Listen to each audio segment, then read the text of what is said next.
Donc là, nous allons toujours dans la continuité des bavures en détail. Et bien sûr, on a passé l'époque des humiliations que j'ai subies lors des interventions de pompiers et du temps est un peu passé.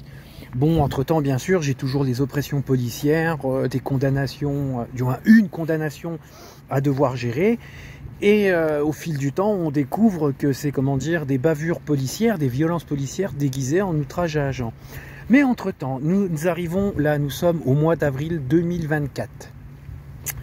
Et je commence à recevoir d'un certain Harald de Savat qui se prétend ami de la... En fait, dans sa conversation, au début, c'est un policier. Au début, c'est un ami de policier, ou après, c'est un policier, mais sans, voilà, la personne, et il savait, en plus de ça, voilà, mais à retenir, principalement dans les menaces qui étaient proférées par ce Harald de Savat, qui au final, j'ai découvert, ça fait partie de la bande à Stéphanie et Virginie, qui bien sûr tous, de vive voix, de personnes différentes de vive voix et de, comment on appelle ça, de par écrit, et à prétendre en m'ayant, voilà, en ayant communiqué avec moi quelle que soit la manière, ces femmes-là, avec leurs potes, se prétendent avoir des amis dans la police, d'être policiers eux-mêmes, tels que lors des expéditions punitives qu'ont essayé, comme j'en parle déjà en vidéo, ont essayé Stéphanie et Virginie, voilà, tels qu'en insultant mes parents,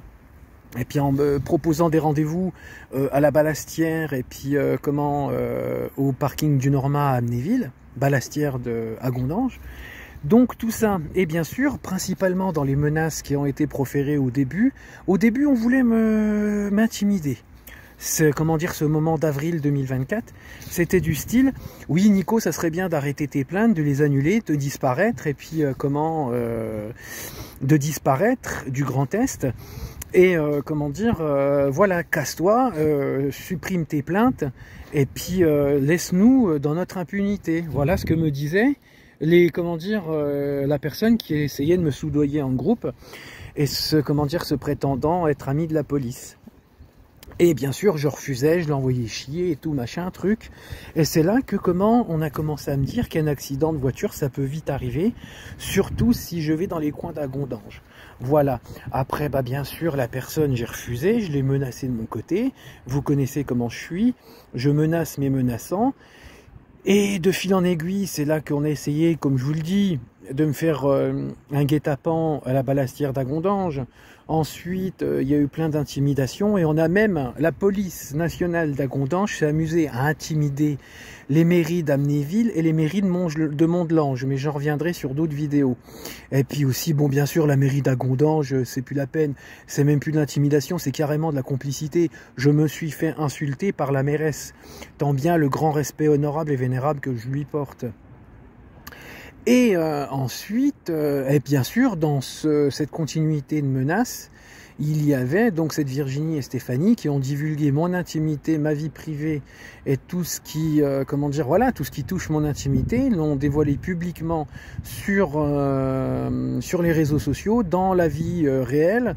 Et partout. Et puis en plus de ça, c'est de là aussi, comme par exemple l'anecdote que vous avez vue quand j'ai fait la vidéo, qu'ils ont essayé de prétendre que j'étais un grand hockeyeur. C'était à l'époque du mois d'avril. Et vous avez qu'à aller revoir la vidéo où tellement elles sont allées loin dans les accusations calomnieuses et diffamatoires. Pour elles, j'étais censé être un grand hockeyeur qui s'était engueulé avec son entraîneur. Ensuite, dans les menaces d'avril, donc là on est déjà à 4 minutes. C'est là que va venir l'anecdote, quand j'ai essayé de porter plainte et en même temps, c'est là que la prochaine vidéo, je vous ai bien expliqué ce qui arrivait lors des menaces de mort que j'ai subies, des intimidations que j'avais, tout ce courant de mois d'avril et qui ont continué pendant plus de 8 mois. Eh ben, je vais vous expliquer dans la prochaine vidéo ce qui m'est arrivé rapport à ça, aux diffamations que j'ai supportées, et puis à une plainte calomnieuse à mon encontre que j'ai eue, plus en parallèle que j'ai essayé de porter plainte, mais la police d'Épinal m'a rigolé au nez. Salut, je coupe cette vidéo et je vous explique ça dans une prochaine. Au revoir.